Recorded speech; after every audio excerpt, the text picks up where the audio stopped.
എല്ലാവർക്കും നമസ്കാരം. വീണ്ടും ഈ ലേണിന്റെ മറ്റൊരു ക്ലാസ്സിലേക്ക് ഞാൻ നിങ്ങളെ ക്ഷണിക്കുകയാണ്.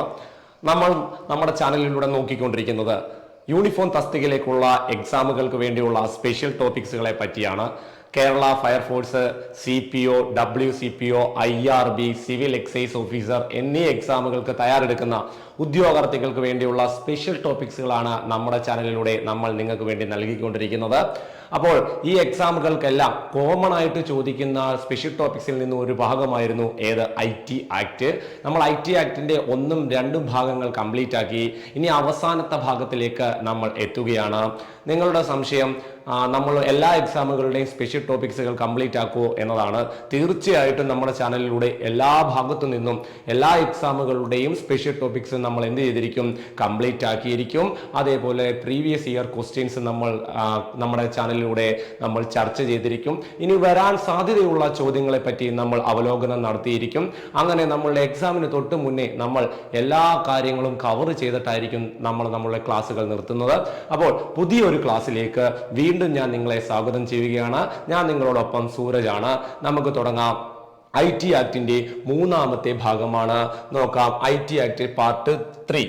അപ്പോൾ നമുക്ക് കഴിഞ്ഞ ക്ലാസ്സിൽ എവിടെ വരെയാണ് പഠിച്ചു വെച്ചതെന്ന് നിങ്ങൾക്കറിയാം. പ്രധാനപ്പെട്ട ഒരു വകുപ്പായിരുന്നു അല്ലെ, 66F വരെയായിരുന്നു നമ്മൾ പഠിച്ചു വെച്ചത്. സൈബർ ടെററിസം നമ്മൾ പഠിച്ചു വെച്ചിരിക്കുന്നു.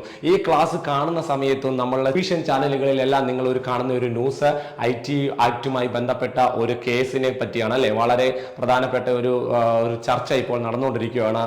നിങ്ങൾ എല്ലാവരും കണ്ടു കാണും. അപ്പോൾ നമ്മൾ ആ വകുപ്പ് നമ്മൾ പഠിക്കുകയും ചെയ്തായിരുന്നു. അപ്പോൾ നമുക്ക് നോക്കാം. അടുത്തത് വിവരസാങ്കേതിക വിദ്യാ നിയമം 2000ന്റെ 3ാമത്തെ പാർട്ടിലേക്ക് നമ്മൾ കടക്കുകയാണ്. അപ്പോൾ നമുക്ക് നോക്കാം 1ാമത്തെ സെക്ഷൻ. ഇവിടെ ഇനി 1ാമത്തെ സെക്ഷൻ 67 ആണ്. നമ്മൾ മുമ്പേ 66F വരെ പഠിച്ചു കഴിഞ്ഞു. ഇനി നമ്മൾ എന്താണ് നോക്കുന്നത്, 67 ആണ്. സെക്ഷൻ 67ഉം അതിന്റെ ഉപവകുപ്പുകളുമാണ് നമ്മൾ പഠിക്കാൻ പോകുന്നത്. നോക്കിയോണേ, സെക്ഷൻ 67 എന്താണെന്ന് ചോദിച്ചു കഴിഞ്ഞാൽ, ഇന്റർനെറ്റ് വഴി അശ്ലീല ചിത്രങ്ങൾ, വീഡിയോകൾ എന്നിവ പ്രചരിപ്പിക്കുന്നതും അതേപോലെ തന്നെ കൈമാറ്റം ചെയ്യുന്നതും കുറ്റകരമാണെന്ന് പ്രതിപാദിച്ചിരിക്കുന്ന IT ആക്ടിലെ വകുപ്പാണ് സെക്ഷൻ 67. ഓക്കെ ആണോ? അപ്പോൾ സോഷ്യൽ മീഡിയകൾ വഴി അശ്ലീല ചിത്രങ്ങൾ, അശ്ലീല വീഡിയോകൾ എന്നിവ എന്ത് ചെയ്യുന്നു, പ്രദർശിപ്പിക്കുന്നതും കൈമാറ്റം ചെയ്യുന്നതും കുറ്റകരമാണ് എന്നാണ് പറഞ്ഞിരിക്കുന്നത്. സോഷ്യൽ മീഡിയ എന്ന് മാത്രമല്ല, ഇന്റർനെറ്റ് എന്നുള്ളൊരു വാക്ക് അവിടെ ഉപയോഗിച്ചിട്ടുണ്ട്. അപ്പോൾ ഇത്രയുമാണ് ഏറ്റവും പ്രധാനപ്പെട്ട ഈ ഒരു വകുപ്പിന്റെ അടിസ്ഥാനം എന്ന് പറയുന്നത്. അപ്പോൾ ഈ സെക്ഷൻ പഠിച്ചു കഴിഞ്ഞാൽ നമ്മൾ എന്ത് നോക്കണം, ഈ സെക്ഷൻ പ്രകാരം ഒരു വ്യക്തി ആദ്യമായിട്ടാണ് ഈ ഒരു കുറ്റം ചെയ്യുന്നത്, IT ആക്ടിൽ ആദ്യമായിട്ടാണ് ഈ ഒരു കുറ്റം ചെയ്യുന്നതെങ്കിൽ അയാൾക്ക് പറഞ്ഞിരിക്കുന്ന ശിക്ഷ എന്താണെന്ന് നോക്കിയേ. 3 വർഷം വരെ തടവും 5 ലക്ഷം രൂപ പിഴയും ലഭിക്കുന്ന കുറ്റമാണ്.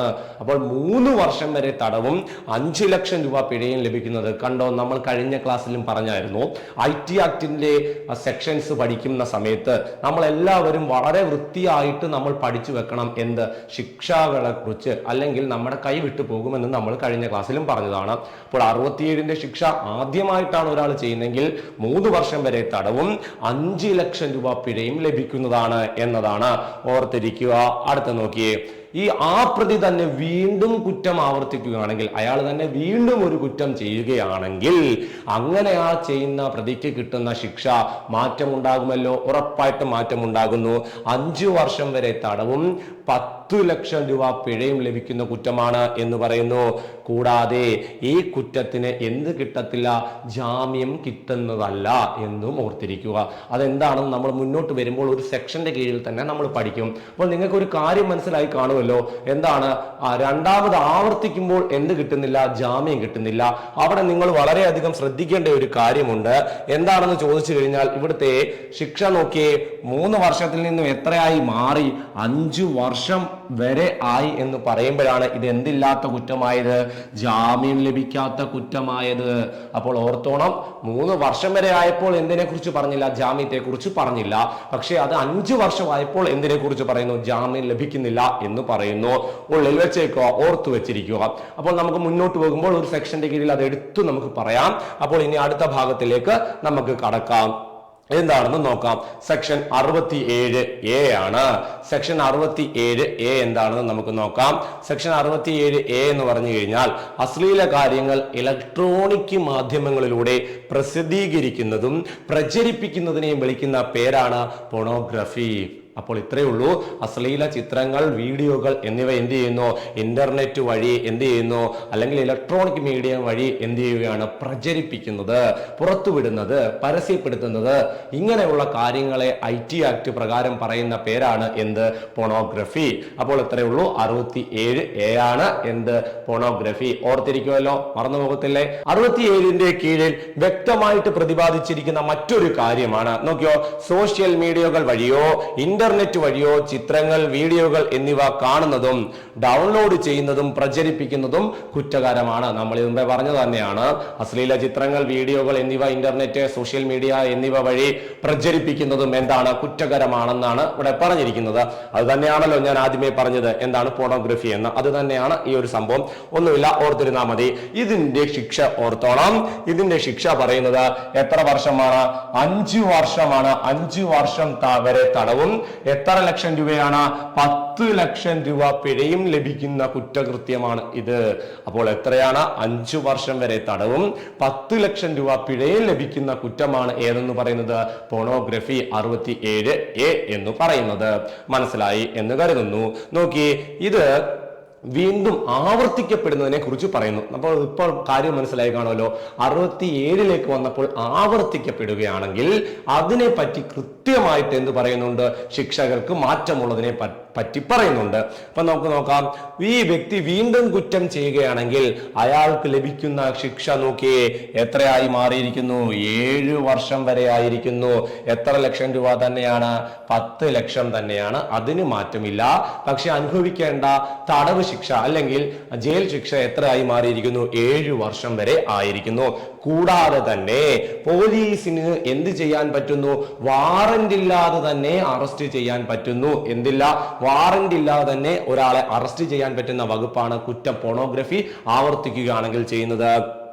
പ്രതിക്ക് എന്ത് ലഭിക്കത്തില്ല? ജാമ്യം ലഭിക്കത്തും ഇല്ല എന്നത് ഓർത്തോളം. പ്രതിക്ക് ജാമ്യം ലഭിക്കാത്ത കുറ്റം കൂടിയാണ് ഈ പറയുന്ന പോണോഗ്രഫി എന്ന് പറയുന്നത്. അത് 5 വർഷം തന്നെ ആയി. അപ്പോൾ തന്നെ നമുക്ക് മനസ്സിലാക്കാൻ പറ്റും. അത്രയേ ഉള്ളൂ കാര്യം. ഒന്ന് ഓർത്തിരുന്നാൽ മതി. അപ്പോൾ ഇനി അടുത്ത ഭാഗത്തിലേക്ക് നമുക്ക് പോകാം. എന്താണ് പറയുന്നത്? ഇനി അടുത്തത് ചൈൽഡ് പോണോഗ്രഫി. പോണോഗ്രഫി നമ്മൾ 67A പറഞ്ഞു. ഇനി അതുമായിട്ട് ബന്ധപ്പെട്ട അടുത്ത വകുപ്പാണ് ചൈൽഡ് പോണോഗ്രഫി. അപ്പോൾ ആ ഒരു വാക്ക് കേൾക്കുമ്പോൾ തന്നെ നിങ്ങൾക്കറിയാം ആരാണ്? കുട്ടികളാണ്, കുഞ്ഞുങ്ങളാണ്. അപ്പോൾ എന്താണെന്ന് നോക്കാം, ഏത് വകുപ്പാണെന്ന് നോക്കാം. 67B ആണ് ചൈൽഡ് പോണോഗ്രഫി. അപ്പോൾ എന്താണ് നോക്കിയേ, ഇന്റർനെറ്റോ മറ്റു സോഷ്യൽ മീഡിയകളോ വഴി കുട്ടികളുടെ അശ്ലീല ചിത്രങ്ങൾ, വീഡിയോകൾ എന്നിവ കാണുന്നതും പ്രദർശിപ്പിക്കുന്നതും പ്രചരിപ്പിക്കുന്നതും കുറ്റകരമാണെന്ന് പറയുന്ന IT ആക്ടിലെ വകുപ്പാണ് ഏതെന്ന് പറയുന്നത്? 67B. ഓക്കെ ആണല്ലോ. അപ്പോൾ എളുപ്പമാണ് പഠിക്കാൻ. എന്താണെന്ന് നോക്കിക്കഴിഞ്ഞാൽ ഇന്റർനെറ്റോ സോഷ്യൽ മീഡിയകളോ വഴി എന്ത് ചെയ്യുന്നു? കുട്ടികളുടെ വീഡിയോകൾ, അതേപോലെ ചിത്രങ്ങൾ, അശ്ലീല ചിത്രങ്ങൾ, അശ്ലീല വീഡിയോകൾ എന്നിവ കാണുന്നതും പ്രചരിപ്പിക്കുന്നതും എന്താണ്? കുറ്റകരമാണെന്ന് പറയുന്ന IT ആക്ടിലെ വകുപ്പാണ് ഏതെന്ന് പറയുന്നത്? 67B. ഇതിനെ ഏത് പേരിൽ വിളിക്കുന്നു? ചൈൽഡ് പോണോഗ്രഫി എന്ന പേരിൽ വിളിക്കുന്നു. ഓക്കെ ആണല്ലോ, മനസ്സിലായെന്ന് കരുതുന്നു. ഇതിന് ശിക്ഷ നിങ്ങൾക്കറിയാം. ഇതിന് ശിക്ഷ എങ്ങനെയായിരിക്കും? ഇച്ചിരി വലിയ ശിക്ഷയായിരിക്കും. അപ്പോൾ ഇവിടുത്തെ ശിക്ഷ നോക്കിയേ, എത്ര വർഷമാണ്? 5 വർഷം വരെ തടവാണ്. 5 വർഷം വരെയാണ്. 5 വർഷം വരെ തടവും എത്ര ലക്ഷമാണ്? 10 ലക്ഷം രൂപയാണ്. 10 ലക്ഷം രൂപ എന്താണ്? പിഴയായിട്ട് കിട്ടുന്ന കുറ്റമാണ് ഏതെന്ന് പറയുന്നത്? Child pornography. ഓർത്തിരുന്നോളാം. അപ്പോൾ ചൈൽഡ് പോണോഗ്രഫി എന്ന് പറഞ്ഞു കഴിഞ്ഞാൽ കുട്ടികളുടെ ചിത്രങ്ങൾ, അശ്ലീല ചിത്രങ്ങൾ, വീഡിയോകൾ എന്നിവ കാണുന്നതും പ്രചരിപ്പിക്കുന്നതും കുറ്റകരമാണെന്ന് പറയുന്നു. ഇതിന്റെ ശിക്ഷ എത്രയാണ്? 5 വർഷം വരെ തടവും 10 ലക്ഷം രൂപ പിഴയും ലഭിക്കുന്ന കുറ്റകൃത്യമാണെന്ന് പറയുന്നു. IT ആക്ടിലെ വകുപ്പ് 67B ചൈൽഡ് പോണോഗ്രഫി. അപ്പോൾ ഇനി എന്താണ് നോക്കിയേ, ഇവിടെയും എന്ത് വരും? പ്രതി വീണ്ടും കുറ്റം ആവർത്തിക്കുകയാണെങ്കിൽ പ്രതി വീണ്ടും കുറ്റം ആവർത്തിച്ചു കഴിഞ്ഞാൽ അയാൾക്ക് കിട്ടുന്ന ശിക്ഷയെ കുറിച്ച് പറയുന്നത് എത്രയാണെന്ന് അവിടെയും മാറ്റം സംഭവിച്ചിരിക്കുന്നു. എത്ര വർഷമായെന്ന് ചോദിച്ചു കഴിഞ്ഞാൽ അത് 7 വർഷമായി മാറി. എത്ര ലക്ഷം രൂപയാണ്? 10 ലക്ഷം രൂപ പിഴയും ലഭിക്കുന്നു. എത്രയായി മാറി എന്ന് നോക്കിക്കഴിഞ്ഞാൽ 7 വർഷമായി. അതേപോലെ തന്നെ എന്തായി മാറി? 10 ലക്ഷം രൂപ പിഴയുമാണ്. കൂടാതെ പോലീസിന് വാറന്റ് കൂടാതെ തന്നെ അറസ്റ്റ് ചെയ്യാൻ കഴിയുന്ന കേസാണ്. അപ്പോൾ പോലീസിന് എന്ത് കാണിക്കണ്ട, വാറന്റ് ഒന്നും വേണ്ട. അപ്പോൾ ഇത് ഏത് വകുപ്പാണ് നമ്മൾ അടുത്ത രീതിയിലേക്ക് ചെല്ലുമ്പോൾ, മറ്റ് ക്ലാസ്സുകളിലേക്ക് ചെല്ലുമ്പോൾ നമ്മൾ പഠിക്കും കോഗ്നൈസബിൾ ആണോ നോൺ കോഗ്നൈസബിൾ ആണോ എന്നൊക്കെയുള്ള കാര്യം. അപ്പോൾ ജാമ്യം കൂടാതെ ജാമ്യം കിട്ടാത്ത ഒരു കേസ് കൂടിയാണ് ഏതെന്ന് പറയുന്നത്. പ്രതിക്ക് എന്ത് കിട്ടത്തില്ല, ജാമ്യം അനുവദിക്കത്തില്ല എന്ന് നമുക്ക് കണ്ണും പൂട്ടി പറയാൻ പറ്റും. ചൈൽഡ് പോണോഗ്രഫിക്ക് ജാമ്യം കിട്ടത്തില്ല, അത്രയേ ഉള്ളൂ കാര്യം, ഓർത്തു വെച്ചിരിക്കുക. അപ്പോൾ ചൈൽഡ് പോണോഗ്രഫി എളുപ്പമാണ് പഠിക്കാൻ വേണ്ടി. സെക്ഷൻ 67B ആണ്. 67A pornography, 67B child pornography ആണെന്ന് ഓർത്തിരിക്കുക. രണ്ടിനും ഒരേപോലെയാണ് ശിക്ഷകൾ വരുന്നത്. ആവർത്തിക്കുമ്പോഴുള്ള ശിക്ഷയും നിങ്ങൾ വ്യക്തമായിട്ട് ഓർത്തിരിക്കുക. അടുത്ത ഭാഗത്തേക്ക് നമ്മൾ പോവുകയാണ്. അടുത്ത ഭാഗം നമുക്ക് നോക്കാം. സെക്ഷൻ 72 ആണ്. സെക്ഷൻ 72 പറയുന്നു സ്വകാര്യതയ്ക്ക് തടസ്സം നിൽക്കുന്നതിനെതിരെയുള്ള വകുപ്പാണ് ഏതെന്ന് പറയുന്നത് 72. IT ആക്ടിലെ വകുപ്പ് 72 എന്തിനെ കുറിച്ച് പ്രതിപാദിക്കുന്നു എന്ന് ചോദിച്ചു കഴിഞ്ഞാൽ, സ്വകാര്യതയ്ക്ക് നമ്മൾ സ്വന്തമായിട്ട് സൂക്ഷിക്കുന്ന, നമ്മൾ വളരെ രഹസ്യമായിട്ട് സൂക്ഷിക്കുന്ന മറ്റെന്തെങ്കിലും കാര്യങ്ങൾ അതിനാരെങ്കിലും ഭംഗം വരുത്തുകയാണെങ്കിൽ അതിനെതിരെയുള്ള IT ആക്ടിലെ വകുപ്പാണ് ഏതെന്ന് പറയുന്നത് സെക്ഷൻ 72. ഓക്കെ ആണല്ലോ, കാര്യം മനസ്സിലായിട്ടുണ്ടല്ലോ. അപ്പൊ നമുക്ക് നോക്കാം എന്താണ്. എന്തെങ്കിലും രഹസ്യ സ്വഭാവമുള്ള വസ്തുക്കൾ, അതിനെയാണല്ലോ നമ്മൾ നമ്മുടെ പേഴ്സണൽ ആയിട്ടുള്ള കാര്യങ്ങൾ എന്ന് പറയുന്നത്. അതെന്തൊക്കെയാണെന്ന് നോക്കി. ഇലക്ട്രോണിക് റെക്കോർഡ്സ്, കത്തിടപാടുകൾ, പ്രമാണം, അതായത് ഈ ATM കാർഡിന്റെ ഒക്കെ പാസ്വേഡ് ഒക്കെ ഇല്ലേ, അങ്ങനത്തെ ഉള്ള, അതുപോലെ ഡയറികള്. അപ്പോൾ ഇതൊക്കെ എൻ്റെ കയ്യിലിരിക്കുന്ന എൻ്റെ പേഴ്സണൽ ആയിട്ടുള്ള കാര്യങ്ങൾ. അപ്പോൾ നമ്മുടെ ഫോണിന് തന്നെ എന്തിട്ട് വെച്ചിട്ടുണ്ട്, പാസ്വേഡ് ഒക്കെ ഇട്ട് വെച്ചിട്ടുണ്ട്. നമ്മുടെ പാസ്വേഡ് തന്നെ എന്ത് ചെയ്തു, നമ്മളത് യൂസ് ചെയ്യുന്നത് വേറൊരാൾ ഒളിഞ്ഞു നിന്ന് കണ്ടതിന് ശേഷം നമ്മുടെ ആ പാസ്വേഡ് എന്ത് ചെയ്യുകയാണ്, വീണ്ടും അദ്ദേഹം എടുത്ത് യൂസ് ചെയ്യുകയാണ്. അത് വെച്ചിട്ട് നമ്മുടെ ഫോണ് അൺലോക്ക് ആക്കിയിട്ട് അതിലെ കാര്യങ്ങളൊക്കെ പുള്ളി എന്ത് ചെയ്യുന്നു, മനസ്സിലാക്കുകയാണ് ചെയ്യുന്നത്. അപ്പോൾ അങ്ങനെയുള്ള കാര്യങ്ങളാണ് സ്വകാര്യതയ്ക്ക് തടസ്സം സൃഷ്ടിക്കുക എന്ന് പറയുന്നത്. നമുക്ക് നൽകുന്ന കത്തുകൾ, നമുക്ക് കത്തുകൾ അറിയാലോ, കത്ത് പൊട്ടിക്കാത്ത കാര്യമാണല്ലോ. ആ കത്തുകൾ, ഡയറികൾ, നമ്മുടെ പേഴ്സണൽ ഡയറികൾ എന്നിവയ്ക്ക് എന്ത് നൽകുന്നു, എന്നിവ അവരുടെ സ്വന്തമാക്കാൻ ശ്രമിക്കുന്നത്, അനുവാദമില്ലാതെ കയ്യിലാക്കാൻ ശ്രമിക്കുന്നത്. ഇപ്പൊ ഒരു വ്യക്തിയുടെ അനുവാദമില്ലാതെ, ഇപ്പൊ എന്റെ കയ്യിലിരിക്കുന്ന ഫോണ് എന്റെ കൂട്ടുകാരൻ ചോദിച്ചു, ആ ഫോൺ ഇങ്ങോട്ട് തരുമോ, അപ്പോൾ നമുക്ക് കൊടുക്കാം, ഞാൻ നോക്കട്ടെ എന്ന് പറഞ്ഞ് നമ്മളോട് ചോദിച്ചിട്ടാണ് പുള്ളിക്കാരൻ എടുത്തത്. അതേസമയം അല്ലാണ്ട് നമ്മുടെ കയ്യിൽ കുറെ പേഴ്സണൽ ഡേറ്റാസ് ഉണ്ട്, ഇതെല്ലാം എന്ത് ചെയ്യുന്നു, നമ്മുടെ അനുവാദമില്ലാതെ എടുത്ത് യൂസ് ചെയ്ത് കഴിഞ്ഞാൽ അത് പാടില്ല എന്ന് പറയുന്ന IT ആക്ടിലെ വകുപ്പാണ് സെക്ഷൻ 72. ഓക്കെ, ക്ലിയർ ആണല്ലോ. സ്വകാര്യതയ്ക്ക് തടസ്സം സൃഷ്ടിക്കുക എന്നതാണ് ഈ പറയുന്നത്. നോക്കിയേ, ഇതിന് ശിക്ഷ എത്രയാണെന്ന് നോക്കിയേ, 2 വർഷം വരെയാണ്. എത്ര വർഷമാണ്? 2 വർഷം വരെയാണ് എന്തെന്ന് പറയുന്നത്.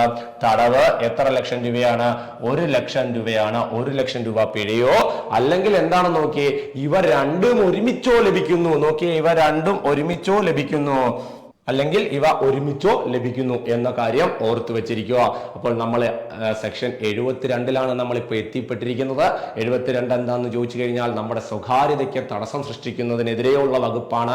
നമ്മുടെ കയ്യിലുള്ള പേഴ്സണൽ ആയിട്ടുള്ള പല കാര്യങ്ങളും, രഹസ്യ സ്വഭാവമുള്ള എന്ത് കാര്യമായാലും അത് നമ്മുടെ അനുവാദമില്ലാതെ വേറൊരാൾ എന്ത് ചെയ്തിരിക്കുന്നു, യൂസ് ചെയ്യുകയാണെങ്കിൽ അതിനെതിരെയുള്ള IT ആക്ടിലെ വകുപ്പ് ഏതാണ്? സെക്ഷൻ 72 ആണ്. മറന്നു പോകല്ലേ. ശിക്ഷ എത്ര വർഷമാണ്?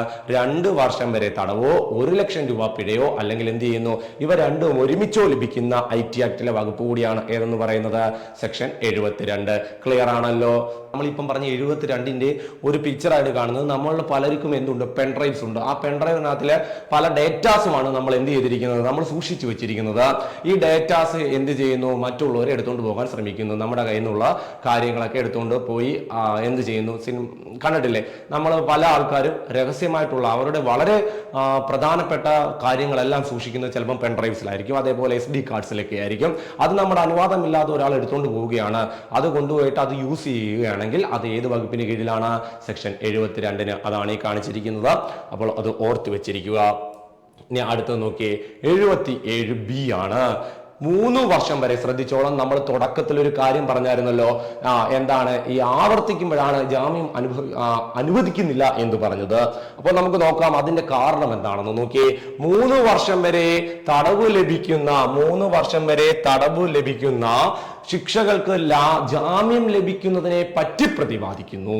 ശ്രദ്ധിച്ചോണം, എത്ര വർഷം വരെയാണ് നോക്കിയേ, 3 വർഷം വരെ തടവ് ലഭിക്കാവുന്ന കുറ്റകൃത്യങ്ങൾക്ക് ജാമ്യം ലഭിക്കുന്നതിനെ പറ്റി പറയുന്നു. 3 വർഷം വരെയുള്ളതിന് എന്ത് ലഭിക്കുന്നു, ജാമ്യം ലഭിക്കുന്നു എന്നതിനെ പറ്റി പറയുന്നതാണ് സെക്ഷൻ 77B. നോക്കിയേ, ഇനി അത് 3 വർഷമോ അതിൽ കൂടുതലോ തടവ് ശിക്ഷ ലഭിക്കാവുന്ന, ചിലപ്പോൾ 3 വർഷം വരെ ആകാം, അല്ലെങ്കിൽ മിക്കവാറും 3 വർഷത്തിൽ കൂടുതലാണ് കേട്ടോ, 3 വർഷത്തിൽ കൂടുതൽ തടവ് ശിക്ഷ ലഭിക്കാവുന്ന കുറ്റങ്ങൾക്ക് ജാമ്യം ലഭിക്കാത്ത കുറ്റങ്ങളാണെന്ന് പറയുന്നു. അവയ്ക്ക് ഒരിക്കലും എന്ത് കിട്ടത്തില്ല, ജാമ്യം ലഭിക്കുന്നില്ല എന്ന് പറയുന്ന IT ആക്ടിലെ വകുപ്പാണ് സെക്ഷൻ 77B. അപ്പോൾ അത് ഓർത്തു വച്ചിരിക്കണം. നമുക്കിതിനെ ഏത് പേരിൽ അറിയപ്പെടുന്നു, കോഗനൈസബിൾ കേസുകൾ എന്ന പേരിൽ അറിയപ്പെടുന്നു. അപ്പോൾ അതെന്താണെന്ന് അറിയാമല്ലോ, പോലീസിന് എന്ത് ചെയ്യാൻ പറ്റും, വാറന്റ് കൂടാതെ തന്നെ അറസ്റ്റ് ചെയ്യാൻ കഴിയുന്ന തരത്തിലുള്ള കേസുകൾ കൂടിയാണ്. 3 വർഷം വരെ തടവ് ലഭിക്കാവുന്ന കുറ്റങ്ങൾക്ക് എന്ത് ലഭിക്കുമായിരിക്കും, അപ്പോൾ അവർക്ക് ജാമ്യം ലഭിക്കും. 3 വർഷം വരെ തടവ് ലഭിക്കാവുന്ന കുറ്റങ്ങൾക്ക് ചിലപ്പോൾ എന്ത് കിട്ടും, ജാമ്യം ലഭിക്കും. അതായത് 3 വർഷം, 1.5 വർഷം കൊടുത്തു, അല്ലെങ്കിൽ 2 വർഷം വരെയാണ് അങ്ങനത്തെ ഉള്ള വകുപ്പുകൾക്ക്. അപ്പൊ നമ്മളിവിടെ അങ്ങനൊന്നും പറഞ്ഞില്ല, എല്ലാം 3 വർഷം എന്നാണ് പറഞ്ഞത്. സെക്ഷൻ 69 ഉപവകുപ്പുകളിലേക്ക് നമ്മൾ കടക്കുകയാണ്. വളരെ പ്രധാനപ്പെട്ട ഒരു ഭാഗമാണ്. എന്നാൽ നിങ്ങൾ ചോദിക്കും, നമ്മുടെ സിലബസിൽ ഇത് എടുത്തു പറഞ്ഞിട്ടുണ്ടോന്ന്. ഇല്ല, പക്ഷെ എന്ത് ചെയ്യാം, ചോദിക്കാൻ വലിയ സാധ്യതയുള്ള ഭാഗങ്ങൾ കൂടിയാണ്. IT ആക്ടിലെ മറ്റു പ്രധാനപ്പെട്ട വകുപ്പുകൾ കൂടിയാണ് ഇവയെല്ലാം. സെക്ഷൻ 69 എന്താ നോക്കിയേ, കമ്പ്യൂട്ടറിലെ രഹസ്യ വിവരങ്ങൾ ഉപയോഗിക്കാൻ മറ്റുള്ളവർക്ക് അനുവാദം കൊടുക്കുന്നതിനെതിരെയുള്ള IT ആക്ടിലെ വകുപ്പാണ്, നിയമമാണ്. അപ്പോൾ കമ്പ്യൂട്ടറിലെ രഹസ്യ സ്വഭാവമുള്ള ഏതൊരു കാര്യവും മറ്റൊരാൾക്ക് ഉപയോഗിക്കാൻ അനുവാദം കൊടുക്കുകയാണെങ്കിൽ അതിനെതിരെയുള്ള വകുപ്പ് 69. അപ്പോൾ നമുക്ക് വളരെ രഹസ്യ സ്വഭാവമുള്ള പല കാര്യങ്ങളും നമ്മുടെ സിസ്റ്റത്തിലുണ്ട്. നമ്മൾ എവിടത്തേലും ഒരു എംപ്ലോയി ആണ്, അല്ലെങ്കിൽ ഗവൺമെന്റ് എംപ്ലോയി ആണ്. അപ്പോൾ ആ കമ്പ്യൂട്ടറിനകത്തിൽ എന്തുണ്ട്, രഹസ്യ സ്വഭാവമുള്ള പല കാര്യങ്ങളും നമ്മൾ സൂക്ഷിക്കുന്നുണ്ട്. ആ ഒരു രഹസ്യ സ്വഭാവമുള്ള കാര്യങ്ങൾ മറ്റൊരാൾക്ക് നമ്മൾ ഉപയോഗിക്കാൻ കൊടുത്താൽ അത് കുറ്റമാണെന്ന് പ്രതിപാദിക്കുന്ന IT ആക്ടിലെ വകുപ്പാണ്. ഞാനൊരു സെൻട്രൽ ഗവൺമെന്റ് ഉദ്യോഗസ്ഥനാണ്. അപ്പോൾ വളരെ പ്രധാനപ്പെട്ട കാര്യങ്ങൾ കൈകാര്യം ചെയ്യുന്ന ഒരു ഓഫീസിലെ ജോലിക്കാരനാണ് ഞാനെന്ന് നിങ്ങൾ കരുതുക. അപ്പോൾ എൻ്റെ കയ്യിൽ വളരെ പ്രധാനപ്പെട്ട ഡേറ്റാസ് ഉണ്ട്. അങ്ങനെ ഇരിക്കുകയാണ് ഞാൻ ഈ ഡേറ്റാസ് വേറൊരാൾക്ക് ഉപയോഗിക്കാൻ കൊടുക്കുന്നത്. എൻ്റെ സിസ്റ്റം വേറൊരാൾക്ക്, നീ ഇതെടുത്തോ ഉപയോഗിച്ച് നോക്കിക്കോ, അയാൾക്ക് വേറെ പല കാര്യങ്ങൾക്കും വേണ്ടി ഉപയോഗിക്കാൻ ഞാൻ അനുവാദം കൊടുക്കുകയാണെങ്കിൽ എനിക്കുള്ള ശിക്ഷ, ഞാൻ ചെയ്ത തെറ്റിന്റെ ഗൗരവം എന്താണെന്നതിനെ കുറിച്ച് പറയുന്ന വകുപ്പ് 69. അപ്പോൾ കമ്പ്യൂട്ടറിൽ സൂക്ഷിച്ചിരിക്കുന്ന രഹസ്യ സ്വഭാവമുള്ള വിവരങ്ങൾ, അതായത് നമ്മുടെ നാട്ടിലെ ജനങ്ങളെ പറ്റിയുള്ള വിവരങ്ങൾ, വളരെ പ്രധാനപ്പെട്ട കാര്യങ്ങൾ, ഇത്തരം കാര്യങ്ങളേ ഉള്ളൂ. ഞാൻ ആ പറഞ്ഞ കാര്യങ്ങൾ മാത്രം നിങ്ങൾ ശ്രദ്ധിച്ചിരിക്കുക. അപ്പോൾ എന്താണ്, വളരെ രഹസ്യ സ്വഭാവമുള്ള പല കാര്യങ്ങളും എന്ത് ചെയ്യുന്നു, മറ്റുള്ളവർക്ക് ഉപയോഗിക്കാൻ കൊടുക്കുന്നതിനെതിരെയുള്ള IT ആക്ടിലെ വകുപ്പ് സെക്ഷൻ 69. ഇനി ഇതിന്റെ ഒരു പ്രധാനപ്പെട്ട വകുപ്പുണ്ട്, നോക്കാം. 69A എന്താണെന്ന് നോക്കിയേ, ഒരു കമ്പ്യൂട്ടർ റിസോഴ്സ് ഉപയോഗിച്ച് വിവരങ്ങൾ ലഭ്യമാക്കുന്നത് തടയുന്നതിനുള്ള കേന്ദ്ര സർക്കാരിന്റെ അധികാരങ്ങളെ കുറിച്ച് പ്രതിപാദിക്കുന്നു. അപ്പോൾ നമ്മളുടെ കേന്ദ്ര സർക്കാരിന് നമ്മൾ കമ്പ്യൂട്ടർ റിസോഴ്സസ് മറ്റെന്തിനേലും ആവശ്യങ്ങൾക്കൊക്കെ വേണ്ടി ഉപയോഗിക്കുകയാണെന്ന് തോന്നിക്കഴിഞ്ഞാൽ അത് എന്ത് ചെയ്യാൻ പറ്റുന്നു എന്നാണ് പറയുന്നത്, തടയുവാൻ ആർക്ക് അധികാരമുണ്ട്, കേന്ദ്ര ഗവൺമെന്റിന് അധികാരമുണ്ട് എന്ന് പറയുന്ന വകുപ്പാണ് 69A എന്ന് പറയുന്നത്. രാജ്യത്തിന്റെ പരമാധികാരം, സുരക്ഷ, വിദേശ നയം എന്നിവയെ സംരക്ഷിക്കുവാൻ വേണ്ടി മറ്റൊരാളുടെ കമ്പ്യൂട്ടറിനെ നിരീക്ഷിക്കുവാനും അവ പ്രശ്നങ്ങളാണെങ്കിൽ, അതിന് അവർ ചെയ്യുന്നത് പ്രശ്നം ഉള്ള കാര്യങ്ങളാണെങ്കിൽ, രാജ്യത്തിന്റെ സുരക്ഷയെ ബാധിക്കുന്ന തരത്തിലുള്ള പ്രശ്നങ്ങളാണെങ്കിൽ അവ എന്ത് ചെയ്യാനും ബ്ലോക്ക് ചെയ്യാനും ആർക്ക് കഴിയുന്നു, കേന്ദ്ര സർക്കാരിന് അനുവാദമുണ്ടെന്ന് പറയുന്ന IT ആക്ടിലെ വകുപ്പാണ് ഏതെന്ന് പറയുന്നത് 69A. നിങ്ങൾക്കറിയാം, നിങ്ങൾ എല്ലാവരും കണ്ടിട്ടുണ്ട്, ആ ഒരു കാലയളവിൽ വലിയൊരു വാർത്തയായിരുന്നു PUBG, അതേപോലെ ടിക്ടോക്ക്. PUBG ഒക്കെ എല്ലാവർക്കും അറിയാവുന്ന കാര്യമാണ്. ഈ PUBG നിരോധിച്ചത് IT ആക്ടിലെ ഏത് വകുപ്പാണെന്ന് ചോദിച്ചു കഴിഞ്ഞാൽ 69A ആണ്. അന്ന് വാർത്തക്കകത്തൊക്കെ നിങ്ങൾ കണ്ടിട്ടുണ്ടായിരിക്കാം. പ്രധാനപ്പെട്ട വാർത്തകൾക്കകത്തിലെല്ലാം ഹെഡിങ് 69A പ്രകാരം എന്ത് നിരോധിച്ചിരിക്കുന്നു, ഇന്ത്യയില് നമ്മളുടെ PUBG നിരോധിച്ചിരിക്കുന്നു. കാരണം നമ്മുടെ എല്ലാവരുടെയും വിവരങ്ങൾ, രാജ്യത്തിന്റെ സുരക്ഷയെ ബാധിക്കുന്ന തരത്തിലുള്ള എല്ലാ ഡേറ്റാസും, വ്യക്തികളുടെ എല്ലാ ഡേറ്റാസും എന്ത് ചെയ്യുന്നു, അവർ കളക്ട് ചെയ്യുന്നു എന്നതിനെ, ആ ചൈനീസ് ആപ്പായിരുന്നു അവർ കളക്ട് ചെയ്തു എന്നത് മനസ്സിലാക്കിയത് കൊണ്ടാണ് അന്ന് ഈ PUBG സഹിതം കുറെ ആപ്പുകൾ ഇന്ത്യയിൽ നിരോധിച്ചത് എന്ന് ഓർത്തിരിക്കുക. അതൊരു ഉദാഹരണത്തിന് പറഞ്ഞായിരിക്കാം. ഇപ്പോൾ ഈ കാണുന്ന നമ്മുടെ ഈ ഒരു ക്ലാസ് കാണുന്ന പലരും എന്ത് ചെയ്തിരുന്നു, അന്ന് PUBG ഒക്കെ കളിച്ചുകൊണ്ടിരുന്ന ആൾക്കാരാണ്. അന്ന് അത് നിരോധിച്ചപ്പോൾ നമുക്ക് എല്ലാവർക്കും ഒരു വിഷമമൊക്കെ ഉണ്ടായിരുന്നു അല്ലേ. അപ്പോൾ ആ ഒരു വകുപ്പ് ഏതാണ്, അത് 69A ആണ് എന്ന് ഓർത്തിരിക്കുക. ഇതിനുള്ള ശിക്ഷ എത്രയാണെന്ന് നോക്കിയേ, 7 വർഷം വരെ തടവും പിഴയും ലഭിക്കാവുന്ന കുറ്റമാണ്. എത്ര വർഷമാണ്? 7 വർഷം വരെ തടവും പിഴയും ലഭിക്കാവുന്ന കുറ്റമാണ് 69A പറയുന്നത്. അങ്ങനെ കുറ്റം ചെയ്തു കഴിഞ്ഞാൽ ഇനി 70 IT ആക്ടിലെ അടുത്ത സെക്ഷൻ 70A ആണ്. എന്താണെന്ന് നോക്കിയേ, സുരക്ഷിതമായ ഒരു സംവിധാനത്തിലേക്ക് കടന്നു കയറാൻ ശ്രമിക്കുന്നത് കുറ്റകൃത്യമാണെന്ന് പറയുന്ന IT ആക്ടിലെ വകുപ്പ്. അതും വളരെ സുരക്ഷിതമായിട്ടുള്ള, വളരെ സുരക്ഷയോട് തന്നെ സൂക്ഷിച്ചിരിക്കുന്ന അല്ലെങ്കിൽ ഉപയോഗിക്കുന്ന ഒരു സംവിധാനത്തിലേക്ക് എന്ത് ചെയ്യുന്നു? കടന്നു കയറാൻ ശ്രമിക്കുന്നത് കുറ്റമാണെന്ന് ആര് പ്രതിപാദിക്കുന്നു? IT ആക്ടിലെ വകുപ്പ് പ്രതിപാദിക്കുന്നു. സെക്ഷൻ 70 പ്രകാരം കുറ്റം ചെയ്യുന്ന വ്യക്തിക്ക് എത്ര വർഷം വരെ തടവ് കിട്ടുന്നു എന്നാണ് പറയുന്നത്? ശ്രദ്ധിച്ചോളാം, 10 വർഷം വരെ തടവും ലഭിക്കുന്ന കുറ്റകൃത്യമാണ്. എത്ര വർഷം വരെയാണ്? 10 വർഷം വരെ തടവ് ലഭിക്കുന്ന കുറ്റകൃത്യമാണ് എന്ന് ഓർത്തു വെച്ചിരിക്കുക. അപ്പോൾ നമ്മൾ ഇന്ന് നോക്കിയത് IT ആക്ടിലെ 3ാമത്തെ ഭാഗമായിരുന്നു. പ്രധാനപ്പെട്ട IT ആക്ടിലെ എല്ലാ വകുപ്പുകളും നമ്മൾ നമ്മുടെ ക്ലാസ്സുകളിലൂടെ കംപ്ലീറ്റ് ആക്കിയിരിക്കുകയാണ്. ഈ ക്ലാസ്സുകൾ ഫോളോ ചെയ്യുകയും കൃത്യമായിട്ടും ഈ കാര്യങ്ങൾ പഠിക്കുകയും ചെയ്തു കഴിഞ്ഞാൽ നമുക്ക് എന്തായാലും എക്സാമിന് 2 മാർക്കും നമ്മുടെ കയ്യിലിരിക്കുമെന്ന് തന്നെയാണ് നമ്മളുടെ ഉറപ്പ്. കൂടാതെ നമുക്ക് അടുത്ത ക്ലാസ്സുകളിൽ എന്ത് ചെയ്യാൻ പറ്റും? നമ്മളുടെ ഈ പോർഷൻ പഠിച്ച ഭാഗങ്ങളൊക്കെ വെച്ചിട്ട് കൂടുതൽ റിവിഷനും അതേപോലെ തന്നെ PYQ പ്രീവിയസ് ഇയർ ക്വസ്റ്റ്യൻസും നമുക്ക് ചർച്ച ചെയ്യുമ്പോൾ തന്നെ നമുക്ക് എന്ത് കിട്ടും? പലതരത്തിലുള്ള കാര്യങ്ങൾ, എങ്ങനെയൊക്കെയാണ് ക്വസ്റ്റ്യൻ ചോദിക്കുന്നത് എന്നുള്ള കാര്യങ്ങളെല്ലാം നമുക്ക് മനസ്സിലാകും. അപ്പോൾ ഓർത്തു വെച്ചിരിക്കുക, PUBGയെ കുറിച്ച് നമ്മൾ പറഞ്ഞായിരുന്നു. PUBG നിരോധിച്ച വകുപ്പ് ഏതാന്ന് ഓർത്തിരുന്നോണം. പിന്നെ നമ്മൾ ഫോൺ ചെയ്യുന്ന സമയത്ത് നമ്മളിപ്പം കോൾ ചെയ്യാൻ അത്യാവശ്യമായിട്ട് നമ്മൾ ഒരാളെ കോൾ ചെയ്യാൻ നേരം എന്ത് വരുന്നുണ്ട്? നമ്മുടെ ഫോൺ അങ്ങോട്ട് ഓൺ ആക്കുമ്പോൾ നമുക്കൊരു വാർണിംഗ് വരുന്നുണ്ട്. അതെന്താണെന്ന് നമ്മൾ ക്ലാസ്സിൽ പറഞ്ഞായിരുന്നു അല്ലെ? സൈബർ കുറ്റവാളികൾക്കെതിരെയുള്ള ഒരു വാർണിംഗ് നമുക്ക് നൽകുന്നുണ്ട്. അതേത് വകുപ്പാണെന്ന് നമ്മൾ പറഞ്ഞായിരുന്നു. അപ്പോൾ അതേപോലെ തന്നെ മറ്റൊരു കാര്യം നമ്മൾ പറഞ്ഞായിരുന്നു, ഇന്നത്തെ വാർത്തകൾ, ഇന്നലത്തെ വാർത്തയിലൊക്കെ നിറഞ്ഞു നിൽക്കുന്ന ഒരു കാര്യം നമ്മൾ പറഞ്ഞായിരുന്നു. എന്ത് ചെയ്തു? സോഷ്യൽ മീഡിയ വഴി അപമാനിക്കുന്നതിനെതിരെയുള്ള ഒരു കേസിനെ കുറിച്ചൊക്കെ നമ്മൾ ഇപ്പം കണ്ടുകൊണ്ടിരിക്കുകയാണ്. അപ്പോൾ ഇങ്ങനത്തെയുള്ള കാര്യങ്ങൾ, അതേപോലെ നമ്മൾ ഇൻസ്റ്റാഗ്രാമിലെയും ഫേസ്ബുക്കിലും യൂട്യൂബിലൊക്കെ നിങ്ങൾ കാണുന്ന ഒരു വീഡിയോ ഉണ്ട്. ഏതാണ്? സ്ട്രീറ്റ് ഫോട്ടോഗ്രാഫേഴ്സ് എന്ന് പറഞ്ഞ ആൾക്കാർ ഞാൻ ഫോട്ടോ എടുത്തോട്ടെ എന്ന് അനുവാദം ചോദിച്ചിട്ട് ഫോട്ടോ എടുക്കുന്നു. അല്ലാതെ ഫോട്ടോ എടുത്തു കഴിഞ്ഞ് ഇന്റർനെറ്റിൽ പബ്ലിഷ് ചെയ്ത് കഴിഞ്ഞാൽ അതിനെതിരെയുള്ള ശിക്ഷ ഏതാണെന്ന് നമ്മൾ പഠിച്ചായിരുന്നു. എല്ലാം നമ്മുടെ ക്ലാസ്സുകളിൽ കിടപ്പുണ്ട്. കയറി നോക്കുക, പഠിക്കുക, നമ്മുടെ ക്ലാസ്സുകൾ ഫോളോ ചെയ്യുക, നിങ്ങളുടെ കൂട്ടുകാരിലേക്ക് എത്തിക്കുക. എല്ലാവർക്കും നന്ദി. അടുത്ത ക്ലാസ്സിൽ കാണാം. അടുത്ത സ്പെഷ്യൽ ടോപ്പിക്സുമായിട്ട് ഞാൻ നിങ്ങളുടെ മുന്നിലേക്ക് എത്തുന്നതായിരിക്കും.